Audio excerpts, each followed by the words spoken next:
til han leker med list. Hei, fagreste Linderdam, ja.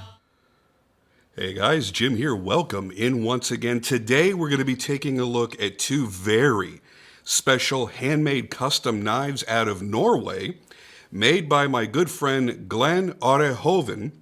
And these were sent in by another good friend of mine who luckily is very, very, very patient. Trusted me with these knives. I've had them for about a month now. I just haven't had the chance to sit down and give them the proper amount of time that they deserve to sit down and make this video. So this may end up being a fairly long-winded video because there's a lot to go over, and there are two knives here.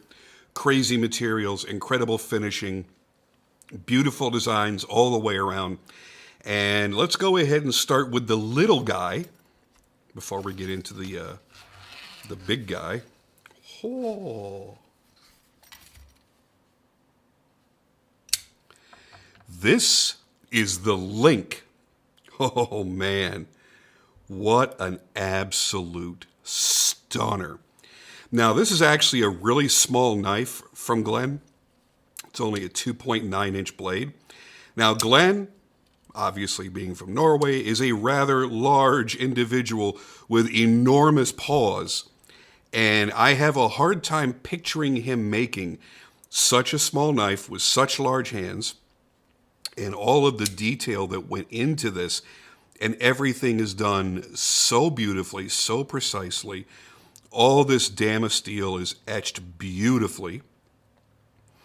And I like the way that Glenn etches because he does a little bit of a deeper etch so you can actually feel the pattern in the damasteel. And there are a few different ways of etching damasteel, and I like to have a little bit of a deeper etch in the ones that I make. And there are some people out there that you can run your fingers across their damasteel and it's almost glass smooth. To do it this way, it takes a little bit longer, and you got to pay a lot of attention so you don't eat too much of the secondary material away. But yeah, oh, it looks so good. All right, so I'm going to lay this down very quickly because I want to give you a size comparison between this little itty bitty Link and the big bad Phonics. This is just amazing. What a beautiful pair. How incredible do these look together? Oh my goodness.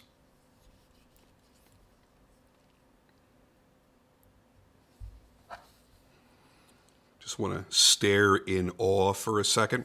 Now I'm going to be breaking away from my typical format of my videos where I do the TLDW that has pros and cons and then specs and then the review, because when you get into handmade customs, you should be expecting a whole long list of pros and none or a very short list of cons. And the way that Glenn chooses to make his knives, you're not really going to find any cons because he spends so much time perfecting each and every little detail that, well, it's just done right. Wow, what a detent on that. Okay, so as we go through this, so that it's not distracting, let me get this out of the way now. When you look at the Phonics, you may think to yourself, man, that looks somehow familiar. Looks a little bit like a Todd Fisher or a Stan Wilson, and there's a good reason for that. Going back many years, I've known Glenn now for pretty close to a decade, I think. We had developed a friendship, and I had the opportunity to give him feedback, and actually ended up filming the review and putting it up on YouTube, but giving him feedback on his very first knife. And I still remember it. And it was a little rough around the edges, but you could see the brilliance underneath. You could see the foundation for an absolutely stellar knife maker in the making. And around that time, a little bit after I had done that video and gave him his feedback, I was chatting one night, super late at night, with Stan Wilson, And I don't remember what we were talking about exactly, but we were just messaging back and forth. And I said, hey, man, there's this guy that absolutely idolizes you, thinks that you walk on water, thinks you're an amazing legacy knife maker, which, of course, Stan is. He is a legend. And I said, you guys really should hook up. He's kind of just getting started, but he lives in an area where there are not a lot of, very highly talented knife makers for him to, apprentice with or, glean some knowledge from. So I kind of put those two together.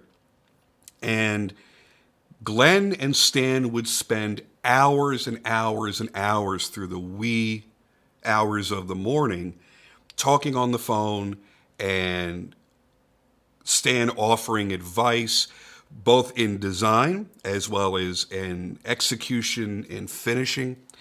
And it really gave Glenn this boost of confidence that I think that he really needed to understand that when you know someone that's that incredibly talented, that's willing to share their secrets, it's very easy for you to succeed and keep growing as a knife maker. There are a lot of knife makers out there that want to hold on to every little detail as if it's some kind of top secret thing. Stan isn't like that. He has shared his non-flipper mechanism in his bolsters and all kinds of other amazing things with other knife makers because he feels, and as he described to me one time, it's not fair to create something and perfect something that people find exciting and then just let that die with you. He says, yeah, that's not giving back to the knife making community. These are the kind of things that you need to share and teach others so that the craft continues to live on and move forward and get better and better and better. So Stan looks at knife making as a much larger thing than just what he himself achieves in that world. So he spent a lot of time with Glenn because he saw already that Glenn had a great amount of skill and desire and talent and creativity. So when you look at this knife, between the fact that he is very, very, very close friends, pretty much family at this point, with both Stan Wilson and Todd Fisher, it stands to reason that quite a bit of their influence goes into some of his designs. But the double bolster, the kind of dogleg design as it comes down toward the rear, the placement and shape of the pocket clip is very, very Todd Fisher looking. And I think that design language, because it's already been so popularized by Todd, and Todd is such an incredibly respected maker, that you instantly fall in love with this knife. Even if you look at it and go, it's kind of familiar, but I don't fully recognize it because of that crazy blade shape, you're drawn to it. Because maybe 10 years ago, you saw an Archangel and went, that Todd Fisher guy, he's amazing. I got to have one of his knives one day. And then fast forward one day, you come across the Phonics and go, I'm inexplicably drawn to this design. There's something about it that feels familiar, that I desire a lot, but I can't put my finger on it. Well, that would be it. And then you get into the Link, which is wholly a Hovin design. And you realize just how talented this guy really, really is. Again, before I go off too much on the knives, I have to thank Chris again so very much for trusting me with these knives. These are not inexpensive. This is just in maker's price, somewhere between $4,000 and $5,000, probably worth closer to $8,000 or $9,000 today on the secondary. And this is fairly close to that value in the Link, because of the materials being used. All that Damasteel. Oh my goodness. So thank you again, Chris. I love you, man. You're a fantastic dude. And I've really enjoyed having these here in the house. And getting a chance to fondle them from time to time, photograph them, and now get a chance to video them. So they'll be going back to you very quickly. By the way, for those that are curious as we get through this video, if you find yourself falling in love with the little gentleman's link here, Chris is actually going to be offering this for sale. I don't know for how much, so you would need to contact him directly. I have put his Instagram up on the screen a couple of times already, so you can reach out to him and say, hey, I saw that really badass Damasteel and marble carbon fiber link, and I heard you had it for sale, and just start negotiating with him, because he's a really good guy, very easy to deal with. So whether it's trading or purchasing or whatnot, he's always open to discussions. Now let's start breaking these down. I'm going to get the big bad boy out of the way first, and we'll focus here on the link. One of the most interesting things about Glenn's design work and his execution is his fascination, and there's some fuzz, unfortunately, from the pouch in there, is his fascination with making very intricate, ornate pivots. And this is certainly one of them. This turbine style, three-dimensional peaked pivot is absolutely gorgeous.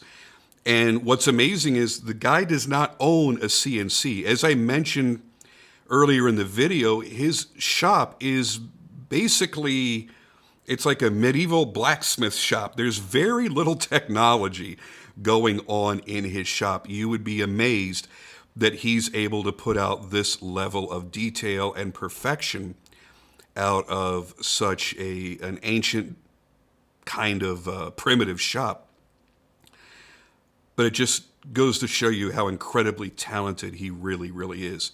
If he only was able to make knives with hand tools, with no electricity involved whatsoever, he would. And I think he would be pretty much at the same level he's at. Now, that's something that's amazing these days, but when you go back in time, and to use Stan Wilson again, Stan built his first few knives with non-powered hand tools. And if you go back to the video I did about 7, 8, 9 years ago where I was visiting Stan in his shop, he actually showed his very first knife that he ever made that was made with nothing but hand tools. So that's the way some of these unbelievably talented knife makers started out. And then, of course, as things have progressed, getting, belt grinders and mills and things of that nature, their work gets better and better and better. And that's because they're able to do all the work themselves. They know what needs to be done. And then they can take advantage of the technology to speed up the process or just make things a little bit easier on themselves.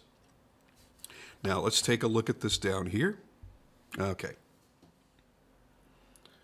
So on the link, you've got a 2.9-inch Damasteel dense twist blade. The front bolsters are a Damasteel Hakapella pattern. You've got marble carbon fiber scales. And the back spacer is also Damasteel. This is very deeply etched on the Damasteel back here. Look at that clip, too. It's just tied together so beautifully. Now, I will say this because everything is Damasteel. The liners, I believe, are titanium. This is a hefty, hefty knife for such a little guy. So you have to know that you want to carry this knife that day. This is not one that you're just going to very easily and quickly toss into your pocket and be out for the day. You have to be prepared for the fact that you're going to carry a hefty little boy with you. As a matter of fact, we're going to bring out the scale here and see exactly what it weighs. 4.1 ounces. I was going to say around 4 ounces. I would have been correct. 4.1 ounces. For such a tiny little knife, that is quite a bit of weight. It's elegant. It's beautiful. The design is very organic, very slim and sexy. The use of all the Damasteel obviously makes it flashy, but it really adds something special to the overall design. Now, Glenn also does a lot with Damascus and Mokutai and all kinds of beautiful, bright, vivid, colorful materials. He'll do crazy colors in anodizing on titanium and whatnot. But this black and white look, there's something about it that feels, I don't know, it feels vintage. It feels like I'm holding a 100-year-old knife. I think also the pivot work adds a little bit to that as well. I think there's something about that that just screams antique in some way.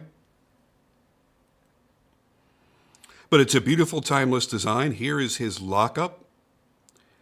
Nice, solid lockup. Not too early, certainly not too late.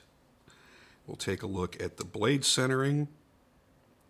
And these are all things that we don't talk about very often when we're discussing production knives, because that's the kind of thing that does need to be perfected when you're making something on a machine in mass production.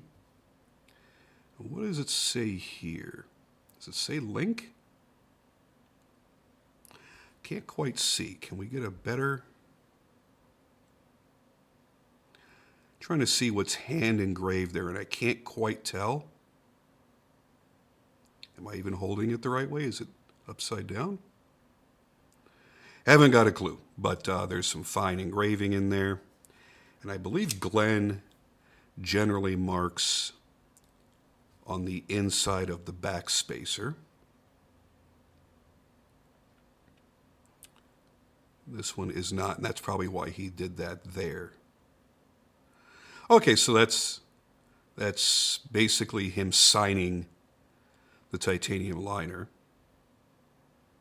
Man, this is just gorgeous. Now, I will say this. The action is not, drop shutty or anything like that, but it's very, very smooth. It's got a nice flipping action. It's about a medium detent. It's not overly strong. It's not overly crisp. And you've got a very short flipper tab here. But thankfully, there's a good amount of jimping on it so your finger doesn't slip off too easily. So you've got pretty damn good flipping action. It's nothing crazy. But for those that collect higher-end handmade custom folders, this is the type of knife that you're used to, especially in this price range, type of action that you're used to. He picked a nice selection of void-free marbled carbon fiber, which is, well, pretty much impossible. I've never really seen, in the raw material anyway, marbled carbon fiber that didn't have voids.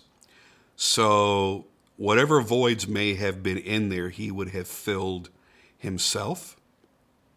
And yeah, you could definitely see signs of the knife being carried. This is not a brand new knife from the maker. This is Chris's personal knife that has been carried, but he takes very, very good care of them. I love the S-shaped bolster. Looks really, really good. And I love the shape of the pocket clip. It's contoured a little bit of convexing there. Very comfortable, no hot spots. Let's see if we can get this back open and get a good tight grip on it. Yeah, you almost, the clip is there. You feel that something is there, but there are no edges to it. There's nothing that feels like it's in the way whatsoever. So anyway, that is the little link. Now we're going to get into the phonics, the big bad boy. And it is big and it is hefty. You've got a 3 3/4 inch Damasteel blade on here with zirconium front and rear bolsters, a zirconium pocket clip, and then you've got the black Damascus back spacer. Let's talk about the weight, since the weight is pretty important here when you're talking about a knife of this size. 7.8 ounces. Woo, that's a big boy. That is a Hovin-sized knife right there. Let me tell you, boys, that is made for his big old bear paw. Look at that thing. Oh. I love the sweeping, organic, sexy lines all the way through. And again, one of the things that makes Glenn's design look just that much different from the original inspiration is the height and the aggressive nature of that blade. I love the recurve here that goes into the finger choil. This finger choil forces this recurve to be shorter, so it looks a lot more dramatic. He does beautiful sweeping plunges on all of his knives. And just like on the Link, the pivot work is intricate and beautifully finished. Look how that just dances around. It looks so damn cool. There is the Lockup. Take a look at the blade centering. Right there. Bada bing. Look how much work goes into just the formation of this pocket clip. Incredible the way that standoff was built. It's almost like the pocket clip is sitting on a pedestal. And again, the finishing on the Damasteel is pretty darn fantastic. It's got a great pattern to it, so it looks great, but it also feels great. Oh, man. It's hard not to sit here and just be in awe over a knife like this. Between the material choices, the finishing work, the fitment of all the materials, the way the whole thing comes together, it's inspirational. If you're ever looking at becoming a knife maker, looking at somebody's work like this, number one can be inspirational, but number two can be kind of daunting. You look at that and go, I am never going to be that good. I am never going to get to that level. And I'm sure that's frustrating for a lot of people because there's not a lot of people on this level. And the ones that are, I mean, they charge so much money. When I was mentioning earlier the cost of this knife, I'm sure a lot of people went, whoa, man, that's crazy, that's nuts, I would never spend that much money on a knife. Cool, I get it, and that's why you're not a custom knife collector.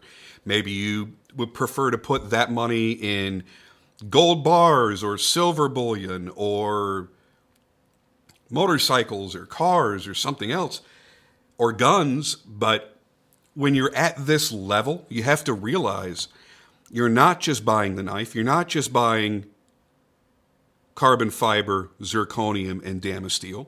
You are buying a portion of time in that knife maker's life. It may have taken him 70, 80 hours to make this knife.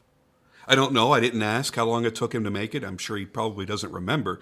What he does remember is the fact that this was the last knife that he made while he was awaiting his hand surgery.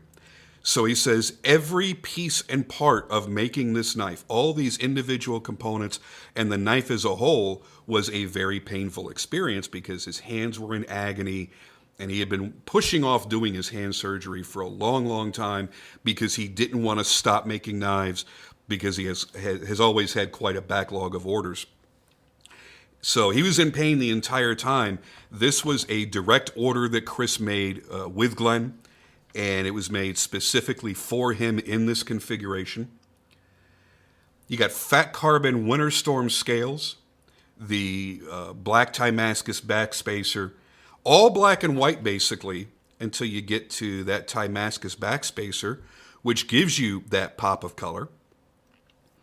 And what's funny is I think myself, if I would have ordered this, I probably would have had the matching black Timascus in the pocket clip just to add a pop of color to it. But I actually really appreciate this look. All black and white again.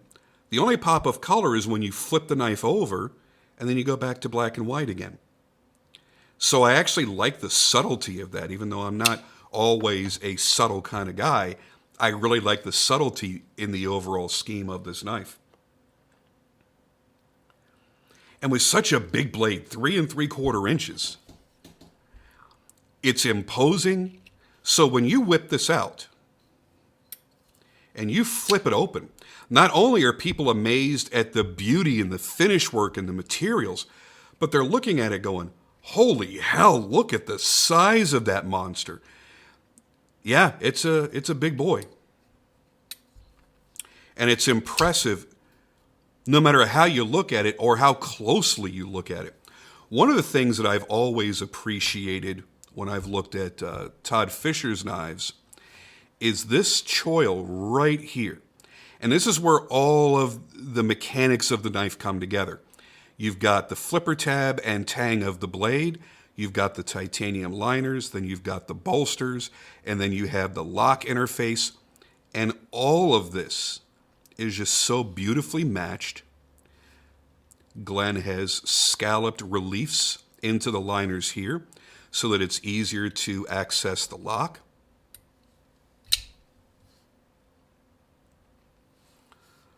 So much of the artistry of the knife lies right here. The pivot, the bolsters, the liners, the lock interface, the tang and flipper tab. So much in this one small area. He's also jeweling the interior of the liners as well. Another beautiful decorative area. There is Glenn's hand signature right there, hand engraved.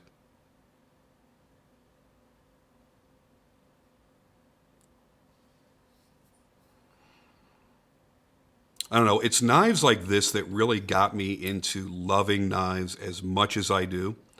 And I know there are people that are disappointed that I don't come out here as often and deal with one-off handmade custom pieces of art like this. But the market has shifted so much that, I mean, let's face it, I'm here on YouTube. And the only way that you can be successful on YouTube is to get lots of clicks, lots of views, lots of likes.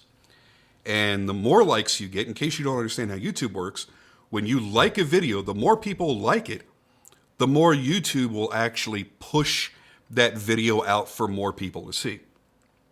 So you're more likely to get people that are searching for a particular a particular production knife made by a particular company or a particular style of knife or a particular price point.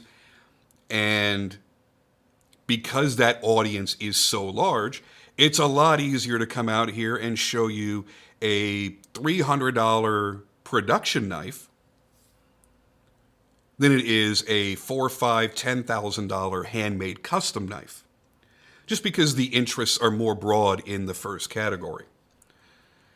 And I'll be honest with you, if it weren't for guys like Chris letting me borrow a knife like this to show you guys, I don't have the budget anymore to go out and spend, $10,000 a month on knives like I did several years ago. I'm a knife maker now, so my income is dramatically different than it was when I was employed by other people. So it is nice to get back to my original form here and discuss the beauty of a handmade custom knife in exotic materials that are difficult to finish, that are difficult to match. I mean, just think about this. When you're matching up zirconium and carbon fiber, these materials are very, very different. The carbon fiber is very soft in comparison to the zirconium.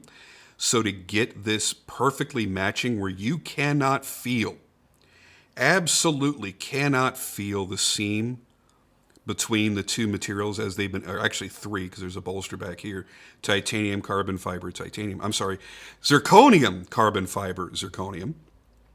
It's very, very difficult to do. And it's all been done so well. And really the same thing goes for the titanium, the zirconium, and the damasteel. Here, the damasteel, particularly once it's been heat treated, is much, much harder than both the zirc and the titanium. And everything is matched together so beautifully. And beautifully finished as well. There's nothing, torn up. There's nothing burned from trying to get this harder steel matched down to the other materials. It's just done perfectly. And I've always loved the fact that, when a maker is able to get all these materials mated in the closed and in the open position. That's got to be very tricky and challenging to do, because once you think you're done here, well, maybe things aren't matching up the same way over here. I imagine that's got to be frustrating to master as you're beginning to do that. Anyway, there are those two there together. Thank you again, Chris, for letting me borrow these. I'll get these back to you probably tomorrow. And Glenn, I love you, man. You and Christine are absolutely fantastic, amazing people. I don't get a chance to talk to you as often as I used to, and I apologize for that. But I've always appreciated the time that we've spent together, whether it be in person or on the phone or through messaging. And I'm still in awe of the work that you do. And I'm very glad to see that your surgery has gone well and that you are performing back at your prime level. Anybody that's interested in getting into one of Glenn's knives, you can always directly order from him. There are very few dealers that have gotten their hands on his knives. So your best bet is going to be reaching out to him, contacting him, and getting on his order books. And I promise you, you will not be disappointed. That's it for me, guys. I'm out of here. Thank you, as always, for joining me, and I'll see you on the next video. Now, I will say this, because you've got more mass here in the blade. It's more satisfying to flip, and it is a little bit more drop shutty. It's not drop shutty. It has a very smooth, controlled close. It's not dropping as if it's completely frictionless. As a matter of fact, we can get a good sense of the detent right here. Ooh. And let's take a look at that pivot, because as you see, again, a lot of time has gone into the work on this pivot. The ergonomics on this one are nice as well. I really like the thumb ramp going up into the rather exaggerated harpoon that's running the full length of the blade. This shape, as I've always said, feels fantastic in the hand, whether it's Glenn's work or Todd's work or Stan's work. They have some familiarity between them. Feels very, very, very good in the hand. And you've got a forward finger choil on this one, which creates a very dramatic recurve. Without the finger choil, this recurve would be laid back just a little bit more and elongated. But here, because you've got this finger choil, it brings it out to this really sexy point.